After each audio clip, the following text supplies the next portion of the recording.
Hi friends, I'm Lala Zain. Welcome to my channel, My English Teacher.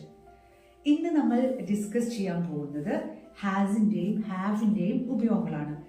മിക്കവർക്കും confusion വരുന്നതാണ്. ഈ has ഇവിടെ കറക്റ്റാണോ ഞാൻ ഉപയോഗിച്ചത്, ഈ ഹാവ് സംസാരിക്കുമ്പോൾ വന്നത് ശരിയാണോ? ഓക്കെ, അപ്പോൾ നമുക്ക് ഫസ്റ്റിൽ ആ ഒരു കൺഫ്യൂഷൻ തീർക്കാം. അപ്പോൾ ഓരോ ദിവസങ്ങളും നമ്മൾ ബേസിക് ആയിട്ടുള്ള ഓരോ ലെസൺസ് ആണ് പഠിച്ചു പോകുന്നത്. അപ്പോൾ നമുക്ക് നോക്കാം, ഈ ഹാസ് എന്ന് പറയുന്നത് സിംഗുലറിൻ്റെ കൂടെയാണ് നമ്മൾ യൂസ് ചെയ്യുക. ഓക്കെ, ഒന്നിൻ്റെ കൂടെ സ്വന്തമുള്ളതിന് മാത്രം കാണിക്കാനാണ് നമ്മൾ ഹാസ് ആൻഡ് ഹാവ് ഉപയോഗിക്കുന്നത്. Here you can see a beautiful picture അല്ലെ, മനോഹരമായ ഒരു ചിത്രം കാണുന്നുണ്ട്. ആ ചിത്രത്തിൽ ഒരുപാട് കാര്യങ്ങളുണ്ട് അല്ലേ. അപ്പം നമുക്ക് അവിടെ ഒരു പെൺകുട്ടിയെ കാണാം, A girl. Okay, girl is sitting. അപ്പം നമുക്ക് ആ ഗേൾ എന്ന് പറയുന്നത് സിംഗുലർ ആണ് അല്ലേ. സോ നോക്കൂ, ആ പെൺകുട്ടിക്ക് എന്തൊക്കെ സ്വന്തമായിട്ടുണ്ട്? She has a beautiful frock അല്ലേ, മനോഹരമായ ഒരു ഉടുപ്പുണ്ട്. ഷീ ഹാസ് ഗോൾഡൻ ഹെയർ, അവൾക്ക് സ്വർണ്ണ നിറമുള്ള മുടിയൊക്കെ അവളുടെ സ്വന്തമാണ്.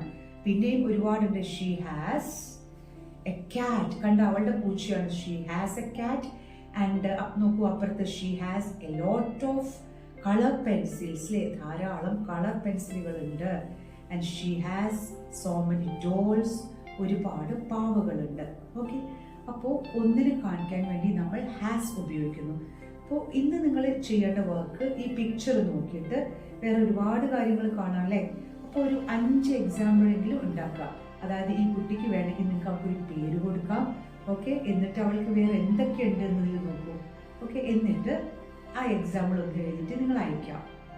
ഓക്കെ.